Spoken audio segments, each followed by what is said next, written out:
खबर है मैं खुश आमदेद में हूँ सईद काजी, मेरे साथ जनाब आरफ हमीद भट्टी साहब और जनाब ताहिर मलिक साहब। नाज़रीन, हम प्रोग्राम की तरफ आ ही रहे थे और अपना रन डाउन देख रहे थे, मगर इसके साथ ही एक ट्वीट आती है जनाब नवाज शरीफ साहब की, और उन्होंने एक हदायतनामा जारी किया है अपने जो पार्टी के उनके वर्कर्स हैं और लीडर्स हैं कि कोई मुलाकात ना की जाए अनटिल अनलेस उन्हें इजाज़त ना हो जनाब चीफ ऑफ आर्मी स्टाफ से या अस्करी क़यादत से मिलने की ज़रूरत नहीं है। और अगर मिलने के लिए अगर साथ ये कह रहे हैं कि उनको उनके हल्फ की पासदारी याद दिलाने के लिए गोया मुलाकातें की जाती हैं, इस पर हम बात करेंगे। इस खबर से कुछ थोड़ी देर पहले ही हम देख चुके हैं कि मौलाना फजल रहमान ने कहा उनकी मुलाकात चीफ ऑफ आर्मी स्टाफ से कोई साबित नहीं कर सकता, ये उन्होंने नहीं कहा हुई है या नहीं, साबित नहीं कर सकता। साथ ही शेख रशीद साहब का बयान आता है और कहते हैं जनाब मैं ये साबित कर दूंगा, और शायद हफ्ते या इतवार को ये हम साबित कर देंगे। साथ देखेंगे क्या शहबाज शरीफ साहब की मुश्किलात बढ़ रही हैं। जो केस है बड़ा खौफनाक है, उसमें जो पैसे सामने आ रहे हैं और जो बताया जा रहा है कि जो आमदनी उन्होंने बताई है अपनी ज़राई आमदनी, वो भी मेल नहीं खा रही उनकी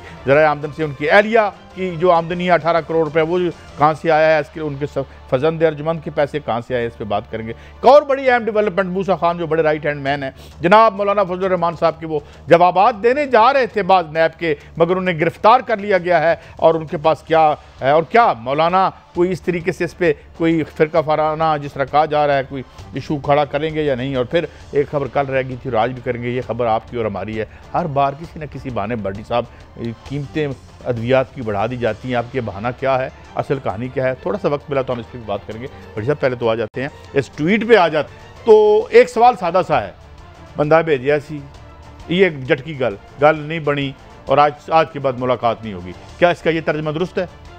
बिस्मिल्लाहिर्रहमानिर्रहीम। बस भाई बस, आज के बाद चीफ साहब क्या वो गाना है? हाँ बस भाई बस, कोई बात नहीं चीफ साहब, आज के बाद मुलाकात। 2 साल मेरे हर दिल अजीज कायद मुजरम, ये गाना आपने ढूंढा कहां से? नवाज शरीफ मिन्नत अल्लाह प्रोग्राम रहे, किस किस को इन्होंने नहीं डाला।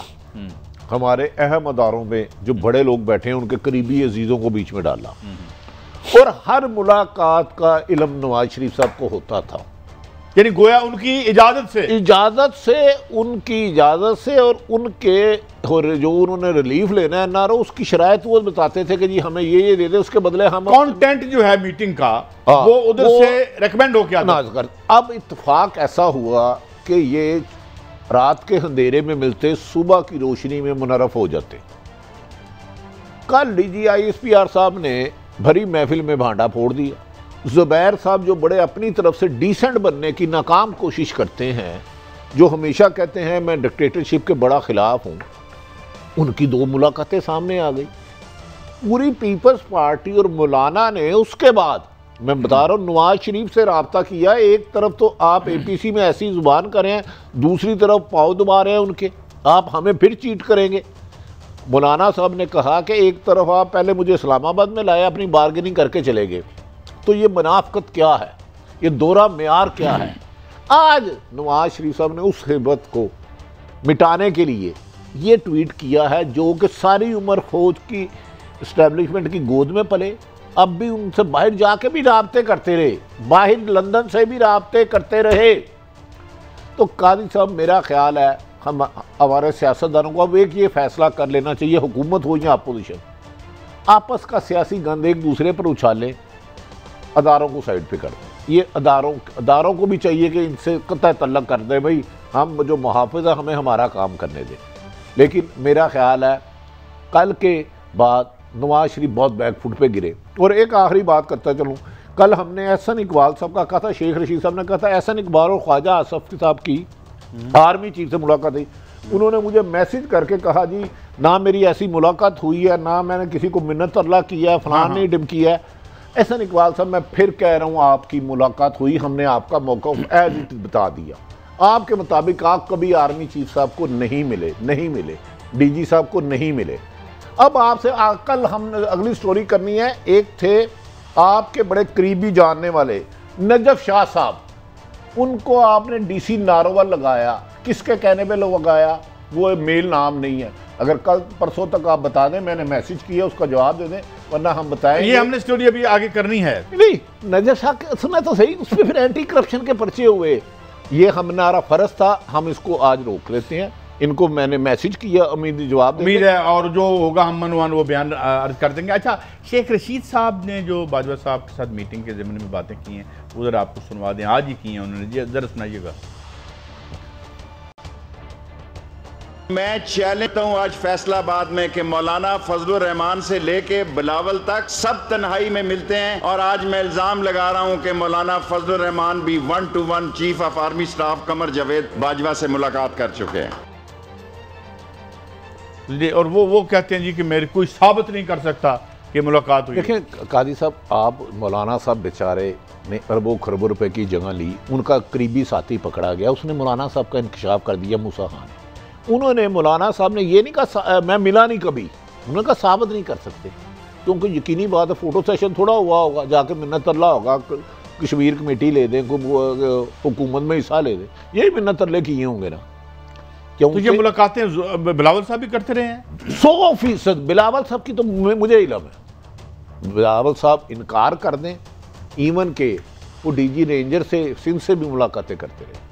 अगर वो इनकार करते हैं तो मैं तारीख वाइज टाइम वाइज गोश गुजार कर दूंगा आपके। तो क्या मुलाकातें क्यों की जरूरत क्या है, अपनी सियासत करें। देखिए, एक तो मुलाकात हमारी वो फौज है, हम उसके हैं, मुलाकात में हर्ज नहीं, लेकिन इनकी प्रॉब्लम ये है ये मुलाकात के बहाने जाते हैं, लेकिन जाकर पाँव पकड़ लेते हैं जी हमें NRO ले दे, हमारे केस बंद करा दे, हमारी लूटमार बंद करा दे, हमारे पे जाएं अदालतों में जाएं, उनसे नहीं, उस पर उन्होंने यही जवाब दिया आर्मी चीफ ने कि जनाब जो सियासी मामला था जाए उधर पार्लियामेंट में, जो कानूनी है वो जाए। अब ये प्री प्लानिंग के तहत मुल्क में अफरा तफरी डालना चाहते हैं। अच्छा, ये मैं आपकी तरफ आने से पहले मलिक साहब आपको सुनवाना चाहता हूँ। शेख रशीद साहब भी कहते हैं कि ये हर वक्त जो है जाके अपने मसाइल, ज़ाती मसाइल के लिए जाते हैं, लीडर तो ये हमारे हैं मगर काम पता नहीं क्या चल रहा है। सुनाएं शेख साहब क्या कह रहे हैं, फिर आपसे कमेंट प्लीज़। जुबैर साहब को मैं चैलेंज करता हूं, तुम कहते हो मेरी बड़ी राश्तेदारी है, 36 साल से जुबैर की कभी कमर जावेद बाजवा से मुलाकात नहीं हुई। और मैं मरियम साहबा को कहता हूं, मरियम साहबा असद उमर के बेटे की शादी में जनरल हुमायूं के साथ बैठा हुआ था, आर्मी चीफ भी वहां थे, कुल 7-8 आदमी थे, ये छिपकली सा जुबैर भी वहां बैठा हुआ था, किसी ने इसको नहीं कहा कि तुम आओ, इसने खुद टाइम लिया। मरियम साहबा एक हफ्ते में 2 दफा DGISI की मौजूदगी में मिलता है और ये आपका केस लड़ रहा था।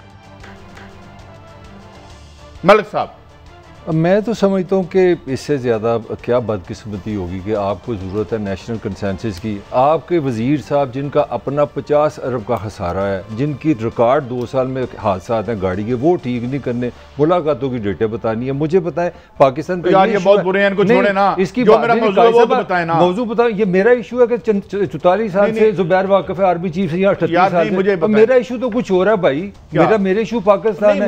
नहीं, ये कोई बात है, अब ये पाकिस्तान को आपने मुलाकातों में फंसा दिया। चल रहने दे यार, ये मेरा सवाल यार, मैं रेलवे हम नहीं कर रहे, नहीं, ये सेगमेंट कर देंगे, रेलवे वजीर का ये काम है, लगा देंगे, रेलवे वजीर मिले नहीं मिले, रेलवे वजीर इसलिए रखा तो मुलाकातें बताए, मुझे इसका जवाब देना। ठीक है जी, मुझे ये बताएं, दे जवाब।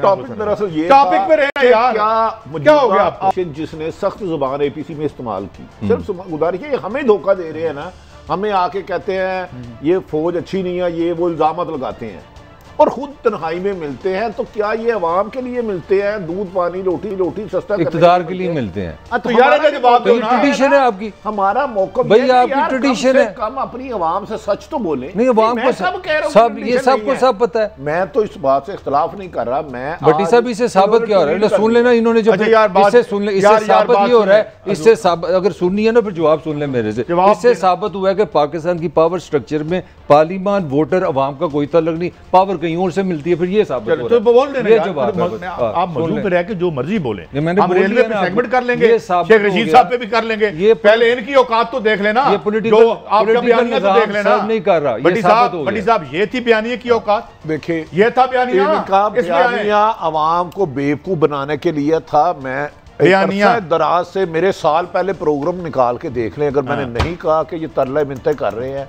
तो मैं जिम्मेदार हूं। अब मेरी नज़र में DGI-SPR से रीजनेबल आदमी कोई नहीं होता जिसने आर्मी का मौकफ देना। उसके बाद जुबैर साहब की क्रेडिबिलिटी हो गई 0। ये विलन के रूप में हीरो बने हुए थे। मरियम साहब ने क्या दिया जी, हमने तो नहीं कहा, हमने नहीं कहा।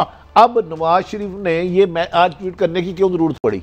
और भाई आपके कहने में अगस्त के लास्ट में बिके वो 7 सितंबर को मिले। ट्वीट देखें, ख्वाजा आसिफ ये को ट्वीट भेजा। आप देख रहे हैं, वो कह रहे हैं जनरल कमर जावेद बाजवा सब हमारे पुराने दोस्त हैं और ट्वीट है और मेरी लड़ाई किसी और से है और मेरी जिससे लड़ाई है उसका तरला करने के लिए मैं बंदे भी भेज रहा हूँ। मलिक साहब ये क्या है? और रेलवे बहुत गंदी है, रेलवे पर बर्बाद है, मोदी भी मुर्दाबाद, फलाना भी, वो इन्हों की गल करो। और नवाज शरीफ का आपको बात करते हैं यार, मतलब 1000 दफा मिला होगा मेरे पूरी तारीख में। तो मेरा पॉइंट ये है कि पाकिस्तान को इधर आपने मुलाकातों में रखना है, वो आगे की बात करें। अच्छा जी अब एक और बात, इन्होंने ये धमकी और दी थी, देखें रेलवे भी बात करते हैं, एक और बात इन्होंने धमकी दी थी हम इस्तीफे दे देंगे। अब इस पे शेख रशीद साहब कह रहे हैं 2 इस्तीफे। आओ जी सुनाए जरा। दे असेंबलियों से इस्तीफा, हम नए इलेक्शन कराएंगे, कल देते हैं, आज कराएं, कौम तैयार है, नए उम्मीदवार तैयार हैं, आप बिस्मिल्लाह तो करें। हेलो ऐसे ब्लैकमेल कर दे भी कर लो। अच्छा बल्दियाती इलेक्शन तो पहले करा दो, वहां तो नाम नहीं लेते हैं इलेक्शन कराएंगे। भट्टी साहब इस पे बोले ना जरा, बल्दियाती इलेक्शन क्यों नहीं कराते? कॉन्स्टिट्यूशन काम तो कर नहीं रहे यार। अगले इलेक्शन इस वक्त बात हो रही है कि हम इस्तीफे देंगे, इसीलिए इशू पे रहना चाह रहा हूं। इशू पे रहना, इशू पे शेख साहब ने जो कहा है रिजाइन, आपके दुख का अंदाजा है। रिजाइन ये नहीं देंगे, रिजाइन नहीं देंगे। पीपल्स पार्टी के पास सिंध है जिसका मुल्क का दूसरा बड़ा बजट है। आसिफ जरदारी साहब और बिलावल साहब में ये बात तय है कि हमने रिजाइन नहीं देने। कल को उनका फैसला चेंज हो जाता तो वो एक पोलिटिकल पार्टी है, वल्नरेबल हो जाएंगे यार, वो जो मर्जी है।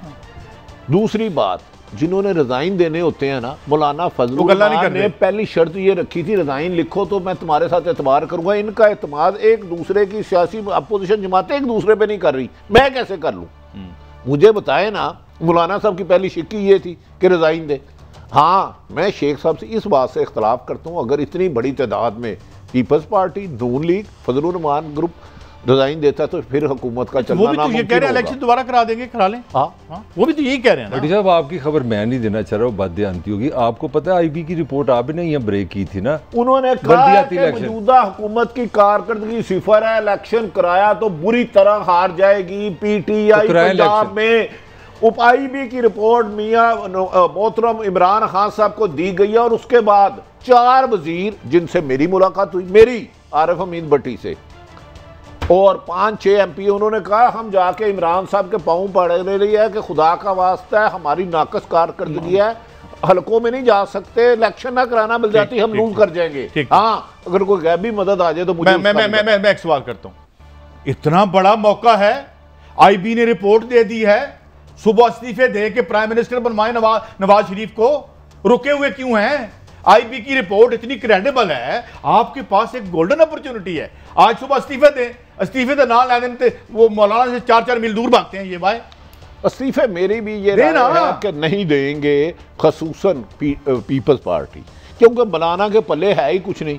तो वो बेचारे भट्टी साहब जब बात तय हो गई कि उधर जिधर से सारी जिंदगी रिलीफ मिलता रहा और जिधर से रिलीफ मिलना बंद हो गया, और जिन्होंने कहा जाओ इन इदारों से जाके डील करो, उनका एतबार ही नहीं है अवाम पे। भट्टी साहब ये अवाम पे एतबार यार जज अपना होना चाहिए, फिर गल मलिक साहब ये तो ये कह रहे हैं अवाम पर, मैं कह रहा हूँ 3-4 जमातों का, 11 जमातों का अपने एक दूसरे पर एतमाद नहीं है। आज नवाज शरीफ को ये ट्वीट क्यों करना पड़ा कि तुहाडी ऐसी दी तैसी तुहाडे च कोई भी नहीं मिलेगा मेरी इजाजत के बगैर? इसका मतलब है मुलाकातें पसे पर्दा होती रही ना, हमें जज्बाती नहीं होना, हमारे लिए सारे पॉलिटिशियन। मैं आपका एक फिक्रा पकड़ना चाह रहा हूँ, आपने कहा कि मौलाना के पल्ले कुछ नहीं है, तो मौलाना ने ये जो फरमाया था, उनके साथ साहब बैठे थे, 30 लाख बंदा नैब के दफ्तर में आएगा, ये किसने कहा है? मैंने कहा, मैंने असेंबली में सीटों की बात की, फिर आप बात को आप जैसे बात पॉलिटिकल थ्रेट बता रहा हूँ, है कि नहीं ये बताया। पॉलिटिकल थ्रेट तो हमेशा देते रहे, इमरान खान साहब भी कहते रहे थे रात को पैर की उंगली आएगी, चले गई थी। छोटी सी धमकी है, मैं 30 लाख बंदे नैब में दफ्तर ले आऊंगा। 30 लाख बंदे नैब के दफ्तर लाने होते तो जो इस्लामाबाद में जलसा किया था 30 लाख बात सुने ना, पहले तो अपनी मेन स्ट्रीम पार्टियों का यहाँ पे फिर फातिहा पढ़ लें नौज़ुबिल्लाह मिन ज़ालिका। अगर 30 लाख बंदे एक रीजनल पार्टी, वो जिस फंडामेंटलिज्म के खिलाफ आप लड़ते रहे हैं और लिबरलिज्म के आप इतने बड़े रहे हैं, अब आप उसी के पीछे छुप रहे हैं। पहले तो अपनी हालत देखें। अब जरा बात करते हैं खाकान अब्बासी साहब की, वो क्या फरमा रहे हैं, जरा सुनाएं जी। यहाँ तो हमला मुल्क को चलाने का है, हुकूमत की नाकामी का है। हुकूमत कैसे आई सारा पाकिस्तान जानता है, मुझे बताने की जरूरत नहीं है। आज ये हाइब्रिड मॉडल नाकाम हो गया है, मौसम बदल रहा है, सर्दी में थोड़ी देर लगती है सबसे। एक सवाल आपसे, सवाल पूरा सुने। यार ये बिल्कुल इन्होंने इतनी अच्छी बात की है कि कौम को तो सारा पता है शायद खाकान अब्बासी साहब कैसे आए, और अल्लाह ताला उनको करवट करवट जन्नत नसीब करे। खाकान अब्बासी साहब कैसे आए थे जिनके बाद ये आए हैं? अच्छा, खाकान उनके वाले दो से जने से आगे वहां से आए। हाँ जी, सारे तो आए हो, ज़्यादा परेशान ना हो। 2013 का इलेक्शन जीते जी जी। इनके leader Nawaz Sharif supreme court से सजा याफ्ता है। उन्होंने कहा, मैंने नहीं कहा, उसी 2013 के इलेक्शन के नतीजे में ये आए और इन्होंने खुद फरमाया, शाहिद खाकान अब्बासी साहब काबिल एहतराम ने असम्बली में खड़े होके कि मेरा वज़ीर आज़म आज भी नवाज शरीफ है, इससे असम्बली की बेतुकीरी क्या होगी जिस शख्स को नाहल कर दिया गया हो और मौजूदा वज़ीर आज़म को पता ही ना हो कि मैं वज़ीर आज़म हूं। शाहिद खाकान अब्बासी नवाज शरीफ मेरा आज वज़ीर आज़म है। शाहिद खाकान अब्बासी साहब से हमारी परसों बात हुई थी, उन्होंने कहा जब लाहौर आएंगे मैं आपके आके स्टूडियो में करूँगा, तो हम उनके मुंतज़र हैं कि शाहिद खाकान अब्बासी साहब आए, तो वो भी बात करना चाह रहे थे आपके साथ खुसूसन। उन्होंने कहा जी मैं काजी साहब से बड़ा इंप्रेस हूँ। खुदा दा वास्ता जी, मैंने मरवाना जी मैं तो सिर्फ मैं एक ब्रेक पे जाना चाहता हूँ, लेकिन बड़ी साहब मैं ब्रेक पे जाने से पहले यही बात जरूर डर गए आप। ये मुल्क ठीक होना चाहिए, इसमें सारे इदारे अपना अपना काम करें, लेकिन अब ये काम होता नजर नहीं आता कि जहाँ जनरल जहांगीर करामत वाला काम नहीं होगा, मलिक क़य्यूम साहब वाला नहीं होगा। यही कहा है आपको अस्करी क़यादतें, जाएँ अदालतों में अपने भुगतें और केस ठीक कराएं, और मेरे ख्याल में मिलना भी बंद कर दें और ये मुलाकातें बंद होनी चाहिए। हम भी यही कहते हैं। एक ब्रेक के बाद बहुत आम खबरें हैं। शहबाज शरीफ साहब की मुश्किलात किस तरह बढ़ रही हैं, मूसा खान की गिरफ्तारी, मौलाना फजल रहमान की सियासत पे क्या असर डालेंगे, 30 लाख लोग आएंगे या 3 आएंगे, गॉड नोज, मगर इस पर हम गुफ्तगू करेंगे एक ब्रेक के बाद। वेलकम बैक नाज़रीन। कुछ आपको शॉर्ट हम सुनवा रहे हैं। एक एहसन इकबाल साहब भी बोल रहे हैं, वो भी बड़ा अहम बात की उन्होंने क्या कहा है, इसके बाद बात को आगे बढ़ाते हैं, ज़रा सुनाइए।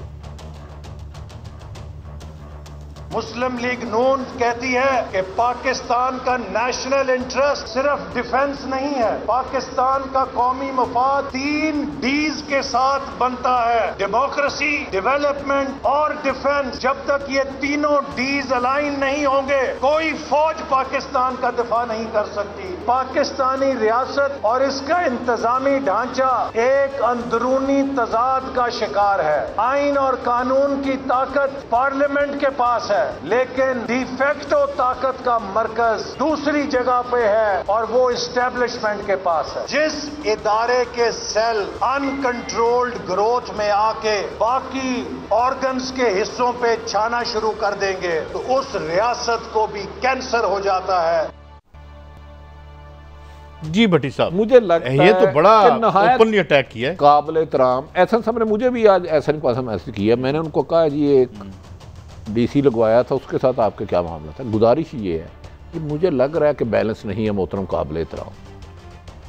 हरगिज़ मुझे नहीं आज लग रहा कि ये कुछ खुदा ना अल्लाह इनको सेहत तंदुरुस्ती ज़िंदगी दे, ये जो गुफ्तगू कर रहे हैं, गुस्से में भी लग रहे थे, गुस्से में भी, और ऐसा लग रहा था बैलेंस भी नहीं है। जो बंदा जब गुफ्तगू कर रहा है ना, उन्हें अपने अल्फाजों पर काबू नहीं था, उनका चेहरा और उनके अल्फाज एक दूसरे का साथ नहीं दे रहे थे। इनका मतलब है जब तक ये इनका वज़ीर आज़म तो पाकिस्तान में फौज है, वो भाई पाक फौज ना होगी तो एक दिन भी आप गुजार सकते हो, एक दिन सिंगल, मुझे बताएं एक दिन नहीं। एक बड़ी साहब मैं एक बात, पार्लियामेंट को बेतकीर इन्होंने किया कि मैंने किया, मैंने क्या किसके कहने पे डीसी लगाते रहे? मैंने कहा नाम बताएं कल तक। अच्छा बड़ी साहब, 3D की जो बात बिल्कुल ठीक है, मैं एग्री भी करता हूँ। इसके साथ एक और चीज C भी है जो कॉन्ट्रैक्ट से आता है।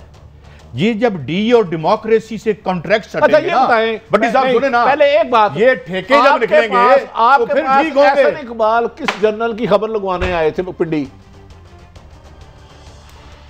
अब आप खामोश जिया साहब की हैं? जिया साहब की हक में खबर, जिया साहब की फेवर में मुझे किसी इनके करीबी ने बताया था, मैं उनका नाम नहीं ले सकता। नहीं नाम ना ले, हाँ वो आए थे और सुना है तो वो क्या डिक्टेटर थे जियाउल हक साहब के पॉलिटिकल आदमी? नहीं, वो उन्होंने 2/3 मेजॉरिटी से इलेक्शन जीता था और डिक्टेटर थे। अच्छा भाई मैं अपनी सलाह कर रहा हूँ ना। हाँ तो बात ये है, नहीं मैं ये कहता हूँ, देखें आप दोनों से जान के मान लूं मैं ठहरे ना, असूल की भी तो बात कर ले। दुनिया का बेसूली बात है ना, बेसूली बात है। दुनिया का एक भी मुझे मुल्क दिखा दे जिसका स्ट्रॉन्ग डिफेंड हो, उसने इकोनॉमिकली राइज किया हो, इकोनॉमी ही डिफेंस की तरफ जाती है, उसने क्या गलत बात कर ली? इसका मुझे जवाब, मैं जवाब देता हूँ। क्या आइन उस वक्त टूटता है जब chief of army staff over step करता है, या कोई और जगह पे भी जब आप हल्फ उठाते हैं? मुझे एक बात बताएं ना कि जब आप गलत अपॉइंटमेंट करते हैं एज ए प्राइम मिनिस्टर, जब आप ठेके खरीद और फरोख्त करते हैं, जब आप पुलिस की गाड़ियों में पैसे, अभी मैं ये आपको बताता हूं, इधर और उधर लेके आते हैं, तब कानून मजबूत होता है? नहीं होता। सुने, बाकी डीज इसलिए मजबूत होती हैं क्योंकि आप हट्टी खोल लेते हैं। आपने दुकान ना खोली होती, अवाम के काम किया होता, 3 अदवार में लोगों को मुफ्त मकान बना के दिए होते, जो आपने 2013 में पहली तकरीर में कहा था जनाब इसहाक डार साहब ने, आप यहां ना खड़े होते। आप अपना काम नहीं करते, अवाम में अपनी इन रोड। आप मुझे बताएं, एस्टैब्लिशमेंट की मैं बात करता हूं, ये दूसरा इलेक्शन है अमेरिका में, बर्नी सैंडर को उठा के बाहर मारा अमेरिकन एस्टैब्लिशमेंट ने। नहीं, अब आपने ये जगह रिक्लेम करनी है, तो रिक्लेम करने के लिए फिर आपको नवाज शरीफ और शहबाज शरीफ नहीं होना पड़ता, फिर टीटी से काम नहीं चलते, फिर लीडर चाहिए होते हैं जो दयानतदार हों, अवाम में अपनी जगह बनाएं, और फिर वो अपनी उस यहां भी देखें, वहां भी गलत हुआ, जिया उल हक ने गलत किया, अयूब खान ने गलत किया, परवेज मुशर्रफ ने भी गलत किया, मगर ये लाइन लगा के बाहर जो खड़े हैं ये ठीक कर रहे हैं। लाइन, अच्छा शहबाज शरीफ पे शिकंजा डाल दिया, माफी तो आप देते नहीं किसी को, किसी वजीर आज़म को। अच्छा सुन लिया, किसको छोड़ा बताएं? शहबाज मैं देखे शिकंजे में तो आया हुआ है। आपसे सुन के ऐसे लगता है कि पाकिस्तानी लीडर जो है हर वक्त वो दूध पीते रहते हैं, खुशहाल है, और सारा दिन तो जेलों में रहते हैं, मेरी गुजारिश, अदालतों में रहते हैं, और की करना जो उन्होंने, अगर और की करना शहबाज, कोई मुल्क का पैसा लूटता, कोई भी पकड़े, सबको पकड़े, सियासतदान नहीं, हम भी अपने आप को पेश करते हैं, तो क्या उससे एहतसाब नहीं होना चाहिए? होना चाहिए, सबमिशन है। हाँ, एहतसाब किसको छोड़ा? सिलेक्टेड हो रहा है। इमरान खान साहब ने दुनिया भर में यार मुझे बोलने दें, बदनाम किया है। मैं बोलने करता हूं, ये जरा आप शहबाज शरीफ साहब को भेज दीजिएगा, उनके वो जवाब दे दें। शहबाज शरीफ साहब जो हैं, उनके 4 जाती फ्लैट्स हैं लंदन में, बड़े गरीब आदमी। सुन लेना जी, अच्छा इसके बारे में नैब में उन्होंने कोई जवाब नहीं दिया। अच्छा, आमदनी के 3 ज़राए ज़ाहिर किए, ज़राई आमदनी और कारोबार और तनख्वाह, ये दोनों ज़राए आमदनी से शहबाज शरीफ के साथ से ज़्यादा हैं। ज़राई आमदन से 18 करोड़ की वसूली ज़ाहिर की गई। पटवारी की रिपोर्ट के मुताबिक 3 करोड़ रुपए की आमदनी थी। शहबाज शरीफ साहब कारोबार की आमदन बताने में नाकाम रहे। क्या कारोबार करते हैं, नैब को नहीं बताया। शहबाज शरीफ साहब की आलिया जिनको घर से कोई चीज़ नहीं मिली थी, उन्हें टीटी से 18 करोड़ रुपए मिले। अब आपको पता चलेगा बाकी डील बड़े क्यों हो जाते हैं जी। उसके बाद शहबाज शरीफ साहब की, अच्छा, मनी लॉन्ड्रिंग के पैसे से मॉडल टाउन एच ब्लॉक में खरीदा गया, ये उसको उन पर इल्ज़ाम है। इस घर को वज़ीर आला उसका दर्जा दिया गया, उसके अखराजात आपकी और मेरी जेब से जा रहे थे।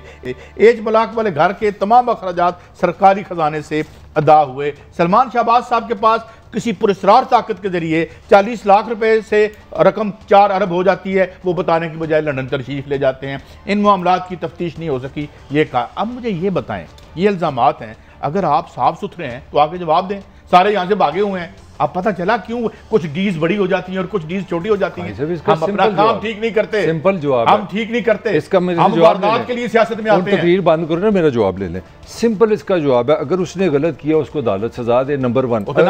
सुन लेना, मैं शहबाज की बात कर रहा हूँ ना, शहबाज तो अदालत में चला गया ना, सुन लेना, दूसरा फिक्रा भी सुन लें। और अगर उसकी परफॉर्मेंस अच्छी नहीं, वोट में उसको लोग उसको रिजेक्ट करें, जब तक आप ये सिस्टम नहीं लाएंगे आप कहीं नहीं जाएंगे।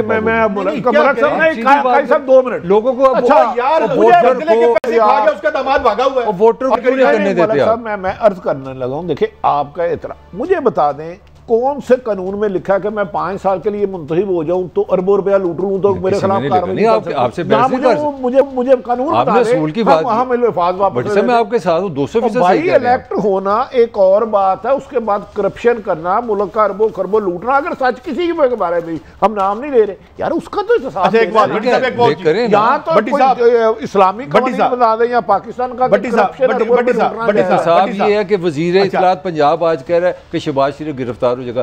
बड़ा गलत आदमी है, केस है ना, देखे गिरफ्तार करना या जमानत लेना अदालत का काम है। बड्डी साहब, इतनी दौलत है आपके पास, ये मेरे पास रिपोर्ट पड़ी है, और तोशा खाने का माल खाने वालों हैं, तुम डेमोक्रेसी की बात करते हो। सबके नाम लेना, जरदारी साहब का नाम है, परवेज मुशर्रफ का नाम हम लेंगे, शौकत अजीज का भी नाम है, शौकत अजीज का नाम है, नवाज शरीफ साहब का नाम है, गिलानी साहब का नाम है जनाब, और उसके बाद ब्यूरोक्रेसी से मिलके जो तो ये मैं बता, आसिफ अली जरदारी साहब को 2 करोड़ 73 लाख रुपए की BMW जी 41 लाख में उन्होंने ले ली। पकड़े। अच्छा, तो फिर आप जमहूरियत को ऐसे तोशे खाने का माल खा के मजबूत करेंगे? पकड़े बताए ना भट्टी साहब, हमारी जो डी है डेमोक्रेसी, वो ये तोशे खाने का माल खाने से। यार 2 मिनट है, आप मुझे शोर कर रहे हैं, डेमोक्रेसी का मतलब मुल्क की खजाना लूटना है या अवाम की खिदमत करना है, अवाम के हकूक की पासदारी करना है? पहले तो मुझे ये बताएं। सारी डी अपनी जगह पे पहुंच जाएगी।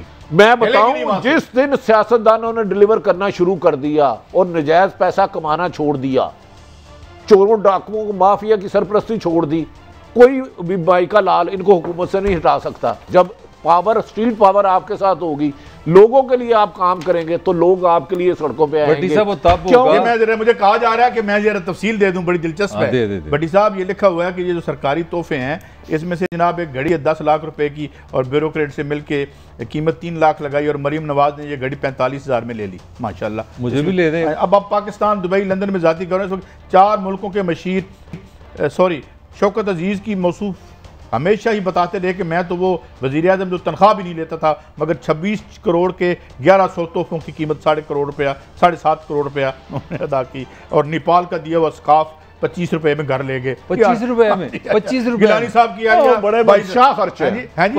ये जरा इस डी के साथ जो हमारे साथ हुआ, मेरे भाई आज सदर परवेज मुशर्रफ मसूफ 4 करोड़ के तोहफे 55 लाख में ले गए हजूर इसकी। और अमेरिकी सदर ने ज्वेलरी के बक्स तोहफे में दिया, 1500 कीमत लगाई, मुफ्त घर में ले गए हजूर। अब मैं क्या क्या बताऊं, अब आपको अंदाजा हो गया हमारी डी छोटी क्यों हो गई है।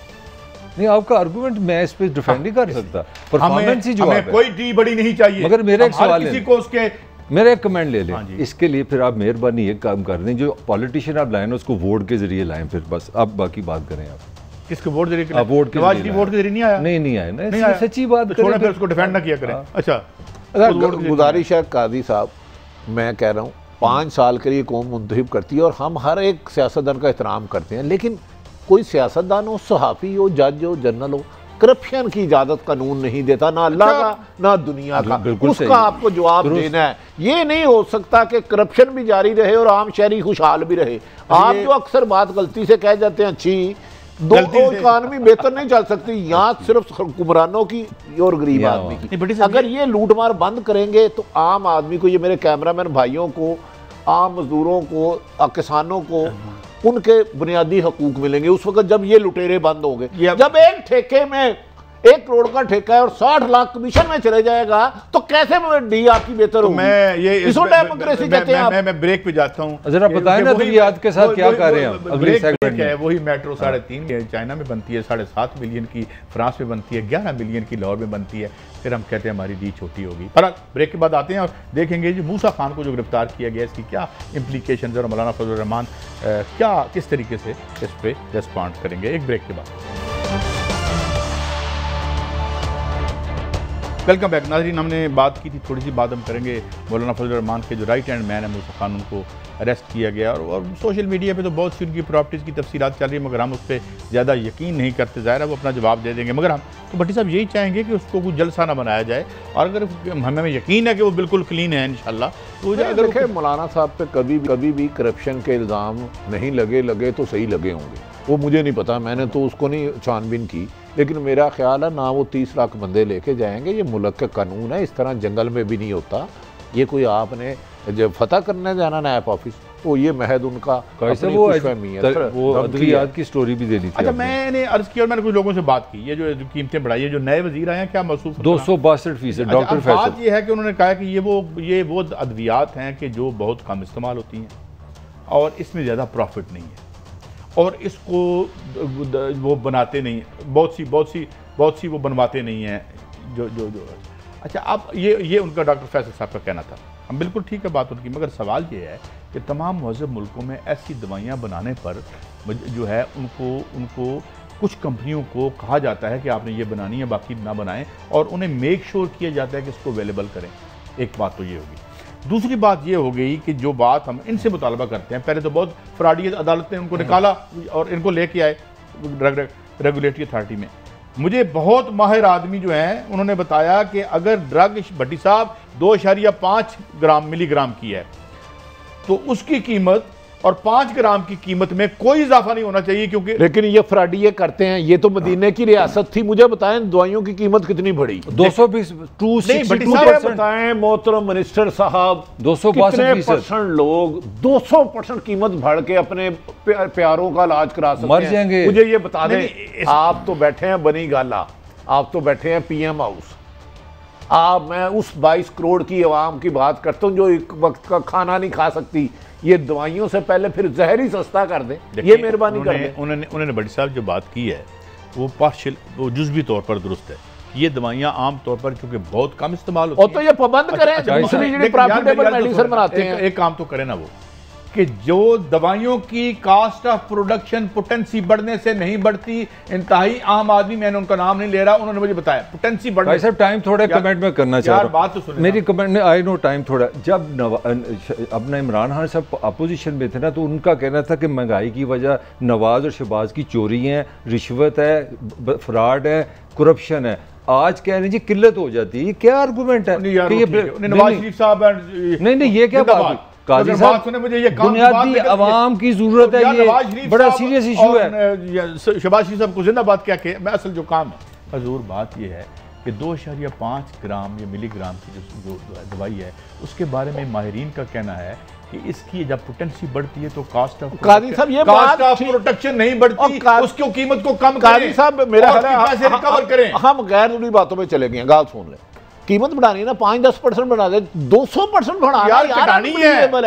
भट्टी साहब कीमत घटानी है। नहीं, इन्होंने जो कीमतें जवाब पेश किया है कि वरना वो फैक्ट्रियां बंद हो जाती, किल्लत हो जाती। और भाई 5-10% बढ़ा दें, 200% बढ़ा रहे हैं। यहाँ तो इनकम भी 200% बढ़ा दो, आवाम की, मजदूर की, किसान की, क्लर्क की तनख्वाहें भी इतनी बढ़ा दो। क्लोजिंग है हमारी, हमने सिर्फ इतनी नहीं है कि पोटेंसी बढ़ने से अगर कास्ट नहीं बढ़ती तो उनकी कीमतों को दोबारा वापस क्यों नहीं लाते, और जो आपने कहा था कि इनसे पैसे हम रिकवर करेंगे, वो रिकवर क्यों नहीं करते? आपको वो पैसे भी रिकवर करें और उनकी कीमतें कम करें ताकि आपकी लोगों में वाह वाह हो जाए। ये सिलसिला है, इसको ज़रूर देखें। इजाज़त, अगले हफ्ते फिर मिलेंगे। लाभ।